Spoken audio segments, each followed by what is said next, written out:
We are here in New York City. This is quite possibly the coolest day, moment, week. I don't even know where to begin of our lives. So for those of you who are used to listening to our show to learn about the world of finance, you may or may not know that we also have a dedicated show where we go through every line, every second, every minute of HBO's hit show Industry.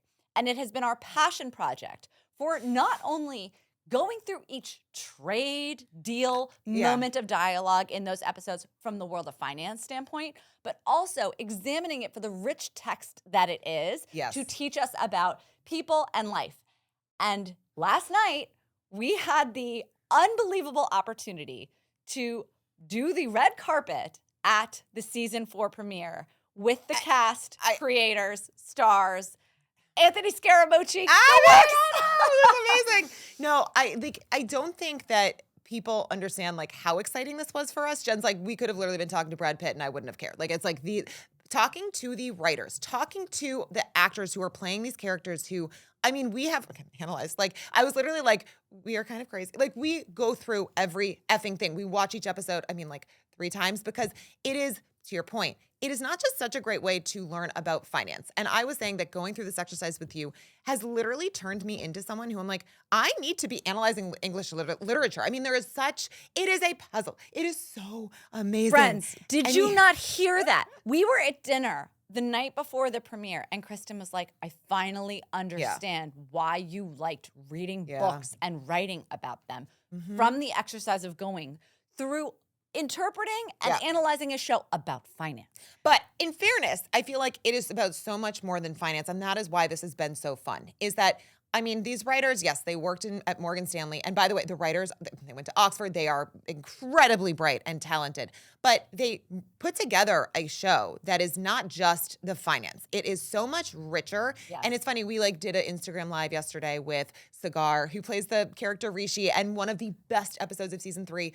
It was, he's a trader. And it's this, is trading gambling? Like there's this whole thing they're exploring. But also it's like, it's tied up in the backstory of what happened with Liz Truss and like some of the tax rate stuff. And it's the historical context. It's a commentary on society. But again, for us, it is literally bringing together just, everything. And by the way, it's like we're 2 best friends and the writers are like these 2 best friends. And like at the premiere, they had the cutest back and forth where again, they're, I think Conrad, right? He's married with kids and but his business partner, they're it's anyway, friends, whatever. Life is about the family you choose. And it's you can have family where it is not just your partner, but it is your best friend and your business partner and who you want to do whatever life with. And it was so cool to see them because I felt so much of how they felt embodied how we feel. Yes. And anyway, it just it made me so happy. This was such a gift, this whole thing. And as someone who has never been in and around the entertainment world, I was completely shocked. I guess I didn't know what to expect. But the warmth and caring and the gracious welcome that we received from the cast and the creators and their families. Oh my God. We talked to Conrad's mom and she was the most amazing Conrad's mom, woman. If you're listening, we're obsessed with you and we want you on the podcast. Yes. First we want Conrad and Mikey on the podcast. Well, apparently they're coming on. And let's get Conrad's mom. Yes. We want everybody on the podcast. But truly, I didn't know what to expect. I guess I thought, everyone's such a big star. Who are we? Well, we're just the fangirls at the end of the carpet. We'll be so lucky if we get to talk to anyone. And then it was one of the reps came over, Charles Heaton's rep. It was Charlie Heaton's rep came over and asked if we wanted, and we were like, first of all, does anyone say no? They said we listened to your show. I know. It just, and listen, it's not like we're some big successful thing, but I will say, if you ever need validation of the idea that if you pursue your passions and you legitimately just try to put effort into doing good work and creating something that you're proud of. I said to Conrad's mom, I was like, he needs an Emmy. This is the best show. It's so underrated. But she made the point. She was like, you know what? The success is what they've created. This is winning. Yeah. And it goes back to even life imitates art, imitates life. In the season 4 premiere, which we're going to get to, Eric and Harper are speaking at the end of the episode. And since we don't have the lines written down, I know. because we haven't got to do our full We analysis, will, by the I way. may We not are be going to able do a full analysis. This is going to air both on the big podcast and on the industry podcast. It's just a little teaser. This is a teaser. The good news, by the way, is we will be dropping every week the detailed analysis Right after the episode ends. This is the only week where we will not be doing that, just because with this trip, I mean, it's been such a whirlwind, and we also we have to literally do like the season 3 penultimate episode, actual finale, and then so we have a lot of wood to chop. But I promise we will be doing the drop right after the show's air. So in this scene, Eric and Harper are speaking together, and they have come together not only to come back. But they are going to start a hedge fund together, which they sent us the screeners, and I saw Stern Tao in there, and my heart about flew out of my throat. But he says, and he almost looks teary-eyed as he's reflecting on having been in retirement and how empty that felt for him. Mm-hmm. And he says at the end of it, all you really have left is, and he's trying to find the words to say what he has learned, much to his, I think, chagrin, about what life is like without your identity in this industry for these people for whom their jobs are so deeply tied to their identity. Yeah. And Harper just kind of barrels in and says, money. And Eric says, which they said in the season finale. Which Eric says, yeah, money. But you know that's not what he meant. No. And it's the game, the striving, the working hard, the achieving, the building the thing and creating it. The creating. That is the pot of gold at the end of the rainbow. Yes. It's like life is a journey, not a destination, but like life is a journey, not a destination. Yes. You know? But there is something, and I was talking again to Conrad's mom about this. It's like, I have 4 kids. Again, Conrad is about to, I think, have his 3rd. But it's like, you build, I mean, again, you create these amazing humans, but also like what you choose if you want to build something else. Like it is also, I think, meaningful as well. We talk about it sometimes. Like I have 5 kids because one of them is literally like this business that we are building together. And it has brought so much meaning into my life. And look, and I can only imagine what it must feel like for them to be creating a masterpiece. I mean, again, and I loved the premiere, by the way. I mean, we're going to get to, well, I'm there's not sure. Something to be said for being in a theater. I used to love going to the movies when I lived in New York City until there was a bed bug crisis. And I was like, oh my God, I can't sit in these movie theater seats because I'm terrified of bed bugs. I would put my hair in a ponytail. I was like, that's not going to fix anything. No. But so, not to get gross, but when you're in the theater, first of all, you can't be looking at your phone. You know what I'm saying? You are locked in on the screen. You are hearing the reactions, the gasps, the laughter, the applause. And there are lots of gasps and lots of laughter and lots of applause. But when our favorite characters would come on screen, I was cheering and applauding. I know. It's like everyone, you would see Harper like when she first comes on and everyone's clapping, or like when Eric comes. And it's like only that. Harper. I mean, the experience of being in person too. The experience of being in person, not just for consuming the content, because by the way, I do think that so much of the reason why people don't often fully appreciate the brilliance of shows like this is they're watching the show either on their phone while they have an Instagram or TikTok window open on the side, and we have been so fortunate that we can't do that because we're watching it for every line and hitting pause and writing a 5-paragraph essay about what that meant. So we haven't done that, but to then be able to experience it. The only thing I will say is in my old age, I need subtitles. Yes, so I'm so excited to rewatch this with subtitles so I get every word. But so there was that in-person element. And then there was the in-person element of actually getting to chat face-to-face with the stars and the creators on the red carpet and at the after party. Yeah. And what I will say is this. Nobody, they tell you this or whatever. They're like stars. They're just like us. They're not just like us. These human beings in person are the most stunningly attractive human beings on the face of the planet. This is a show about finance, and you don't typically think hyperventilating. I was like, can I touch you? Yeah. Just such a gorgeous cast. And then to have them be so warm and thoughtful and funny, brilliant. Yes, Sweet Pea. Our first interview was Sweet Pea.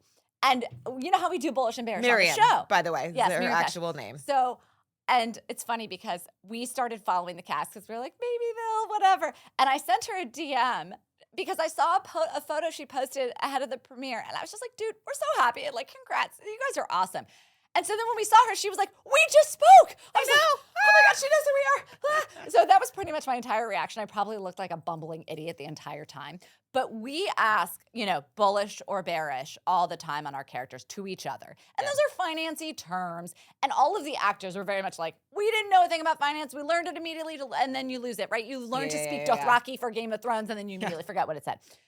And we asked her, who are you bullish or bearish on? And she goes, I'm bullish if you can bear it on everyone. And I mean, she should have just dropped the mic and walked away. I mean, I was floored to be able to come up with witticisms, puns, and hang so much more than I ever would have expected with the finance crowd, right? It's one thing to be like, yeah, let's talk about the craft and the acting and everything, but to also be like, dude, I get the joke on the finance stuff. Yeah. I mean, I'm blown away. And it's funny because there's the new crop of just, again, like now like A-list celebrities. I mean, because by the way, like all of these people are going to be A-list celebrities. Are now. But they weren't when the show started except for Eric. Yes, but I mean, it's like they were, and Eric, by the way, for those of you who did not know this, and I didn't realize, he was like in The Sopranos, he was in, you said it was Rush Hour. Rush Hour, yeah. He's been in just like, I mean, every freaking, like, whatever. He's been a character actor for a long time, with a very established But career. in 2020, I mean, the character Myha'la, who plays Harper, and Marissa, who plays Yaz, Robert, right, they were all, the fresh faces. The fresh faces. Brand new. And now, I mean, they are, again, like they are going to be the Brad Pitts. They are going to be the Kit Haringtons, right? They are this, I mean, but anyway, but they have now, you have coming in, you had, oh my God, and I'm literally blanking. Yes, oh my God. Who, by the way, had an Emmy nomination. Emmy-nominated Toheeb, who is the nicest. This man. Okay, but so I want to say just one other thing about the cast before we get into it, because meeting Conrad and Mikey, we knew how brilliant they were as writers. Like, we know, obviously, that, like, it is their words on the page being brought to life. Yeah. But you can have the most brilliant speech recited by someone who doesn't give it meaning and have it lose all of its impact. So it is such a credit to the cast because they are so clearly brilliant themselves. Each one of them is so independently intelligent and clever and thoughtful that they bring these words to life in a way that imbues that intelligence and meaning. And it's just, being smart is the sexiest thing in the world. Like, I am dead serious. It shows through, and it's just... But it's funny, again, it's fangirl. But I mean, and it, like, back to just, Cigar, who was just, oh my God, like, just he so kind. I know. But it's like, it's funny because, the character that he portrays, right? It's like, he is in the show, like, it's like a massage, like that, they literally made it for that reason. Like, the final episode of season 3 is like Sweet Pea and Anraj like fucking him because it's like, Harper says, I wanted to give Sweet Pea the satisfaction of seeing someone treat someone the way that you have treated them, like treated her, treated Anraj. And in real life, he is just the kindest, nicest, and like, by the way, he's like so good. Like, again, you were saying, like, all the freaking actors are so attractive, but it's like, he's like, is just effervescently warm. And I'm like, how did you portray that? It's anyway. So, all right, let's talk about our reactions. I will say there is a lot more sex in this season. It's kind of back to like season 1. I mean, and it's like, there is some shocking. There's shock value. There is shock value. But it was like, it was so funny watching it in the theater though, with everyone else who just was like, ah! Well, when we talked to Toheeb at the after party, I was like, I mean, we said something. He's like, yep, my first day on set, they literally were like, strip down and show me your bum. Like, yeah. But it's funny because when we were talking about like some of the shocking things, it wasn't even him. No, that wasn't even what I was referencing. But also then I was like, you did a great job. And then I was like, oh God, I don't want you to think I meant you did a great job being naked on screen, but like also you look fabulous. Like, I'm not trying to be predatory here. I'm a creepy old lady. Like, I'm so sorry. No. But no, I mean, again, like, and you had also said too, you were worried that there wasn't going to be much finance in season 4. Worries big on. No, there's finance. We're going to get into like, again, we have Harper, who is under the Otto Mostyn Asset Management. And then now she's Otto's back. I love his character. Otto has become a cartoon of himself in the best way possible. He was like the Emperor in Star Wars in this thing. Yeah. Oh, it was amazing. But it's like, you have, again, like there's now, the fintech startup, like you've got the financial journalist, like, and by the way, it's so funny because the literally when the show opens, it opens on a woman who, whatever, we ultimately see her throughout the rest of the episode. And I didn't realize she was gonna be a main character, whatever. Beautiful woman. Okay. And then Jen, you were like, she was the daughter in Mad Men. And I was She's like, an extremely what? famous actress. And I kept being like, there she is. And it wasn't registering with you. No, because again, I don't think I've seen her in anything since Mad She's Men. been in a lot. I'm sure. Yeah, but I yeah. also like, I mean, you know me. Karen Shipka we're talking about. I am a, it's funny. Like sometimes like information comes and it's just like, it like goes past your eyeballs and it bounces off. And then it's like for the information to come in, like it has to come in at the right time. And actually it's funny, right? We did that interview with Lucy who was like, you got to reach people in the right format at the right time. This was the right time for me to learn this, but like, I was like, holy shit. Like, oh my God, she's all grown up. But anyway, that's neither here nor there. Well, the show actually opens with Charlie Heaton, Yes. who is one of the stars of Stranger Things, whom by the way, I think I like terrified him on the red carpet. I like. Oh, well, our energy, because we were so excited and so green and so not subtle. No. And like just nervous and excited. So we were definitely over the top. I think We were both probably in a giant scared the shop. bejesus out of like most people that were like, oh dear God, like please take it down a notch. And actually it's funny. I mean, we're like that when we meet like random people. John, I think we met, oh gosh, who are I'm literally losing my mind. Remember like Costa Polygon? Like we had dinner with like some people who we've done like training for, and they were like, oh my God, is Jen just like constantly on like 12 cups of coffee? Which actually, yes, but I mean, we are like that normally, but again, with the added adrenaline and just like excitement. And like, this was our first, I mean, we're not that cool. We've never been freaking invited to a red carpet before. So like, this was just, anyway. No, we scared the crap out of him. Charlie Heaton, whom I'm so sorry, Charlie Heaton. I have been watching you since Stranger Things season 1 in 2016. Yeah, so like I was, a little bit starstruck, obviously. But there's Charlie Heaton, who I've been watching for so long. I had literally just finished watching the series finale of Stranger Things. But seeing him in kind of his, I feel like this is a great format for him. He gets to speak in his native accent, which must be really nice. I can't imagine having to speak in another accent as an actor. How do you do? Right, exactly. How do you do? But in a role totally unlike what I'd been used to seeing him in. Cal Penn in a role I hadn't been used to seeing him in. He's so good. He was so good. I don't think I scared him, but I was like, I'm sure we scared everybody. Yeah, So like, if anybody who is on the cast like sees this, we are sorry if we scare the bejesus out of you. We'll be a little bit cooler next time. No, Maybe less no, I coffee. won't. As you said, I'm always like We'll this. try. I have no poker face, so I don't either. Actually, that's true. No, I'm worse than you are. Well, you can't hide your disgruntlement. Yeah, this is true. Yeah. But so it opens with, I mean, we don't need to go through a whole recap here, but it opens by introducing the concept that there is this effectively, the title Bank of the killer. episode is PayPal for Bukkake.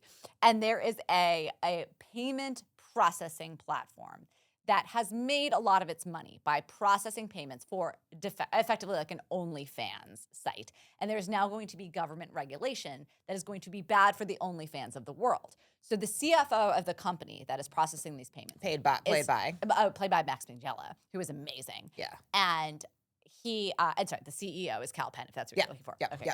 got it. No. Just like, because again, they all of the new freaking like actors that come in are Heavy legit. hitters. Yeah, exactly. There's a lot of star power this season. Yes. And so the CFO against the CEO's wishes, and the CEO is portrayed as this guy who's just kind of really messy. I was thinking about our hotel room, by the way, which literally looks like a bomb went off. Alexis, our head of partnerships, came into our hotel room, and she is misorganized. She has like an organizer in her purse for the organizer within her purse.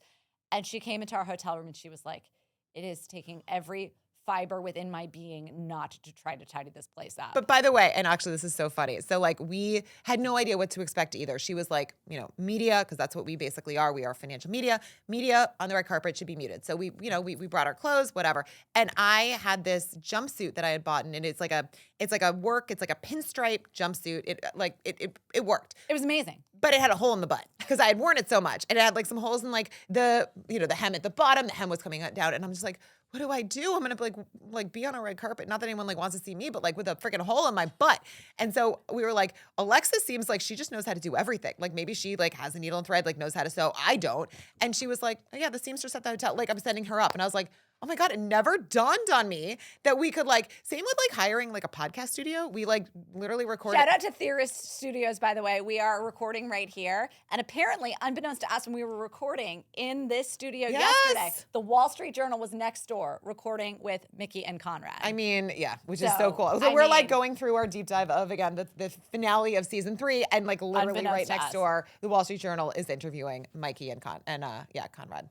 So anyways, we have Cal Penn, who is this ne'er-do-well, debaucherous, drunk, high, sloppy, extremely crude CEO of this company that has benefited tremendously with its partnerships within the kind of pornographic content space. And with this regulation coming in, anyone who has wind of the way that the government is thinking about leaning when it comes to regulating this pornographic content is going to benefit from clearly insider information. Who likes to benefit from insider information?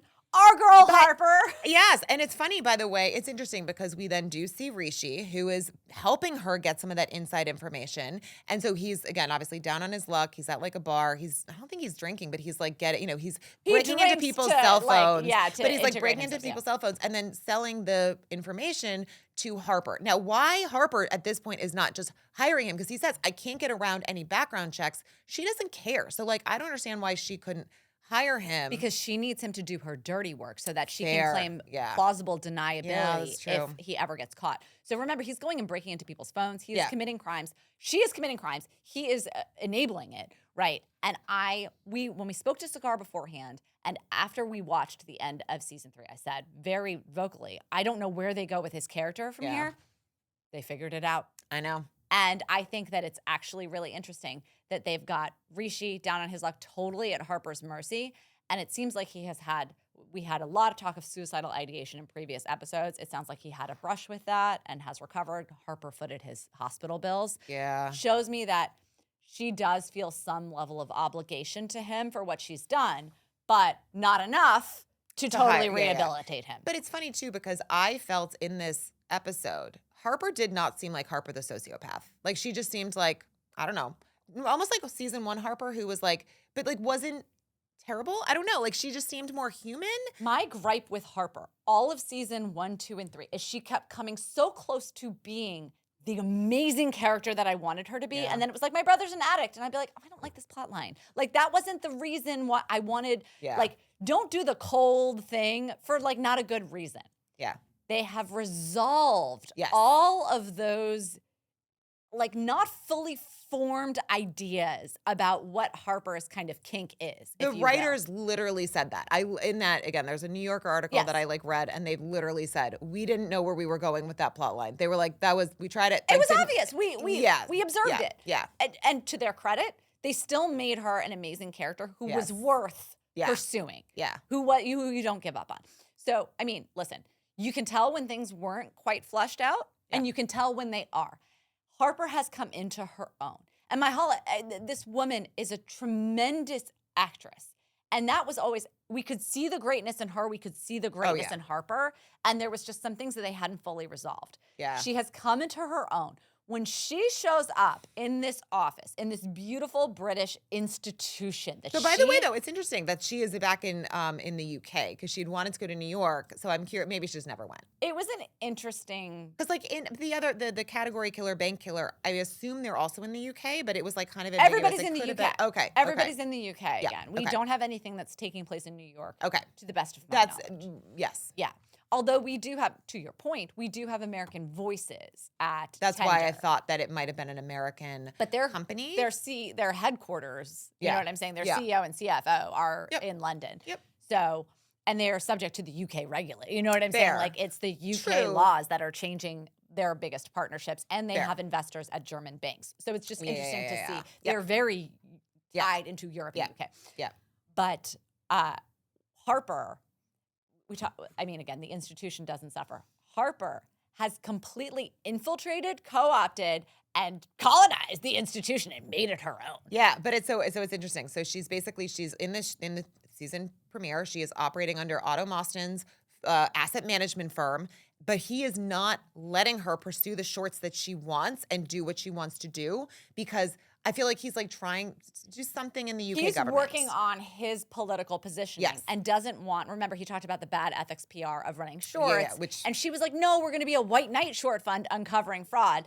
And I guess at the time he was like, well, that's a genius. But he's and I like, guess he's like, nah, but I'm not so much. like, I need, this person who runs this whatever, like power plant or oil farm or whatever company, Her XYZ desires firm. to short So she utilities that can't- are so that's what deeply it was. tied to the government, unfortunately, runs afoul of his political ambition. So she gets like some redemption. So when you have a hedge fund, like you have a giant pile of money. Unlike private equity firms where people give you money and it's locked up for 5 years, hedge funds, people can redeem. And again, different hedge funds have different like gating mechanisms. And sometimes you could have a fund that has like a 3-year lockup. Again, like some of the Millenniums and the Citadels, like they do have longer lockups.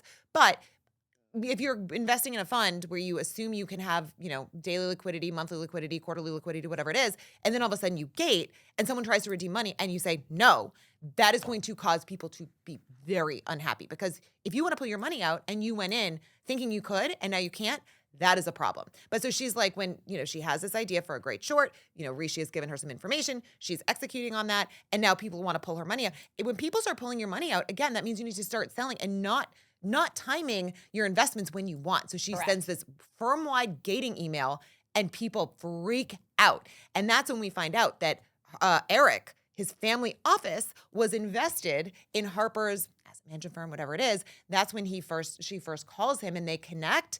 And he says something. He's like, why are you working for someone? You should be working for yourself. And she's like, what if we work together?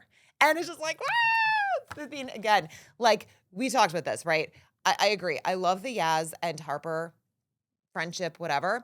But to me, it was always Eric and freaking Harper. I love them. Well, it'll be really interesting to see now Eric and Harper, as we can tell, likely aligned against Yasmin and Henry Muck, it appears, as the season goes on. Now, this is just from the previews. We haven't watched all the screeners yet. But so I think that's going to be... And we will not be giving any There's no previews away. spoilers, No yeah. spoilers. We're going to... But so this is kind of cool because last season, you had already seen the whole show. Yeah, and now I we're was doing it viewing it in together. real time, and now you're going to be viewing it in real time with me. Well, no, because we have all the screeners. So we need to figure out how we want to do that.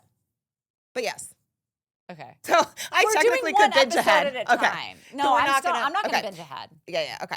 Yep. We won't. Just so because we'll it just takes do too it. long. Like, yeah. Yep.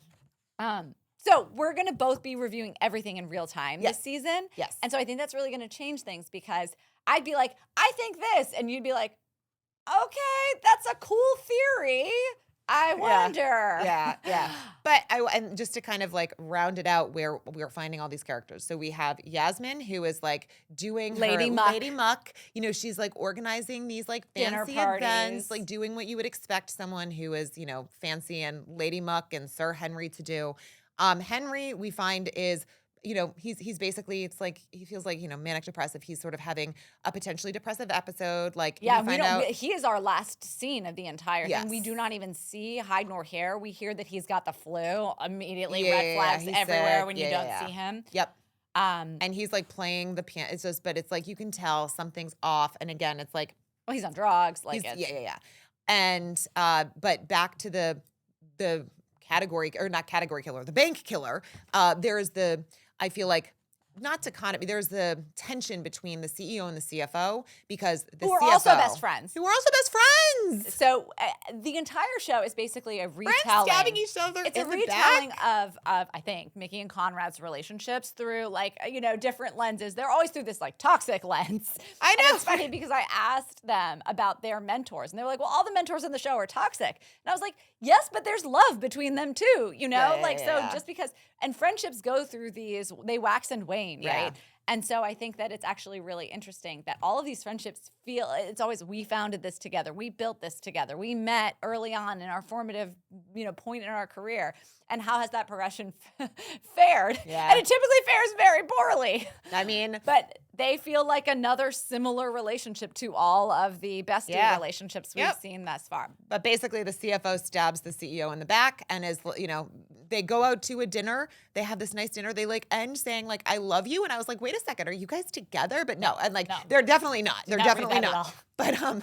But so then the CEO walks in the next morning after, again, having a great dinner, whatever, and the CFO has just completely stabbed him in the back. And he is now out as CEO, and the CFO is going to be taking his position as interim CEO because they had a little bit, again, of attention about what to do with this OnlyFans thing. Right. The guy who was the CFO wants to become CEO. He wants to get out of it entirely, and he does. He fires them, basically. He's like, I know we had an investment, you guys, but we need to be separated. Correct. And then he wants to, again, basically he wants to be a bank, but like a bank killer. So we don't know what that means. Well, And they want to be effectively. Remember, if you remember originally, when Elon Musk first started his businesses, his whole dream was to build PayPal and call it X and have it be a payment processing thing, right? It is that original. Okay. And so the reason the title is PayPal for Bukkake, it's, they have become this porn facilitator. What does bukkake mean? I don't know. I've never heard that before. No, I'm not asking you. I do not want to explain this on the pod. That's fine. It's just say it's a sexual term. Japanese pornography where men come all over a woman's face. Hey, I didn't know that. And yep, okay. Also over my head, but to me, I thought it was some Italian reference. Okay. Oh God. No, I just was like, I don't know what this is. I mean, okay. So Tender is undergoing this identity crisis. We'll keep all this in. We have our friend, his friend here, Aria, in studio, who is sitting here dying in the shit, listening to this shit. He goes, "Did you want me to explain?" All right. Okay. It's done. Okay. So, anyways, we'll keep all this in. Fucking, I don't even care. But so, there's this central tension within Tender. But we also know from the beginning where Charlie Heaton is following Kiernan Shipka, who works within the company. We come to find that she is the assistant to the CFO. He is trying to dig up information on them. He sleeps with her to try to get this information. She tries to attack him with a knife. It goes very bad, understandably for her. Yeah. But so why is everyone trying to get information about what's going on within this company? Well, then we come to find, thanks to Yasmin's dinner party, where she is having Max Minghella, the CFO, positioned near the heads of state who are making these decisions about how things are going to go in the porn community. Yeah. Harper inserts herself into this dinner to obviously get information. And so it seems like Yaz is happily facilitating what Harper had asked for at her wedding. Who are you going to set me next to? By the way, where's Aurora? I still need to see Aurora, so I hope she's back. Exactly. But I was going to say, we get the sense that there is something a little sinister about this guy, not just because he fucked his best friend / CEO in the back, but also when before that. Yes. But Kira Shipka, that's how I pronounce her name, right? Kiernan Shipka. So she says to CFO guy, and by the way, what is Max his name? Minghella. Max Minghella. She says to Max Minghella, you're the woman who had the seat before me needs a reference. And he makes a comment glad to see she's on her feet again. And she's like, why wasn't she on her feet? So that's something. And he says she has a disease. Well, Crohn's disease. But no, it seemed like it seems more sinister than that. 100%. And Harper ends up sleeping with Max, CFO dude. Again, there are some scenes. But I will say, to watch one of the more shocking scenes in the thing with everybody, with Harper in the room, it was so funny because I think if I'd been alone in my house watching this scene where Harper has a giant strap on, I would have been like, oh, okay.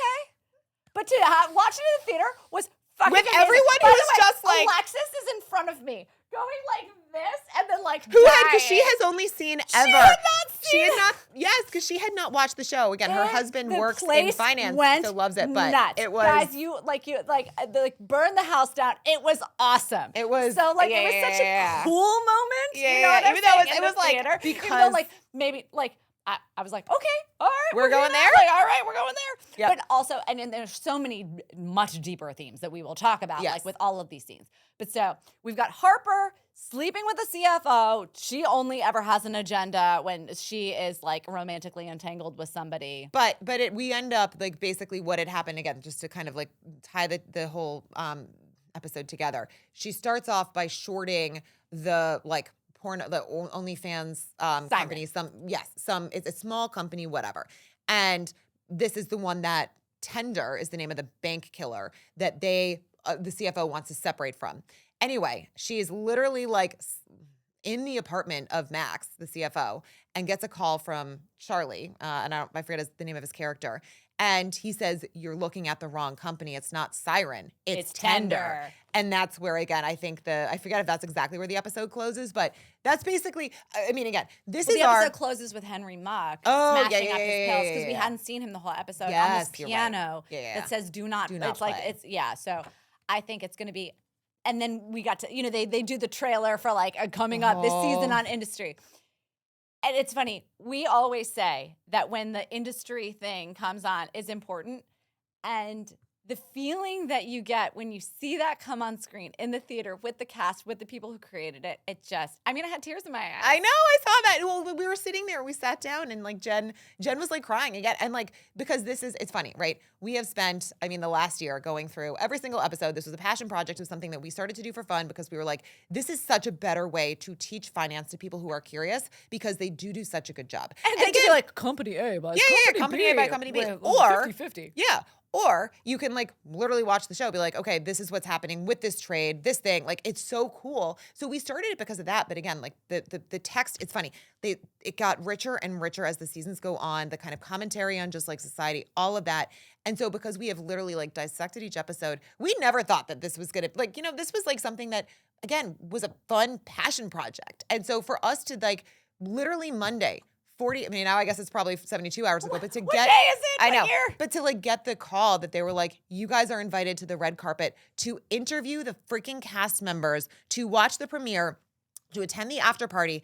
It was like, which by the way was like a sick party. It was so That was awesome. such a good party. We were responsible adults and we left at midnight. Well, because we had to like be up at 6 a.m. to pack to come here to do this. We're also and by the running way, off we're about to the go pilot a new show. So with that, Yeah. we are going to wrap it here. We will do the full breakdown of every episode from season 4. We're going to have more interviews with the cast and the crew and everyone behind the scenes. So stay tuned. Thank you guys for believing in us and for paying attention to this crazy little passion project we started. And we're just getting started, man. Love it. All right. Thanks, Talk to you guys. soon. Bye.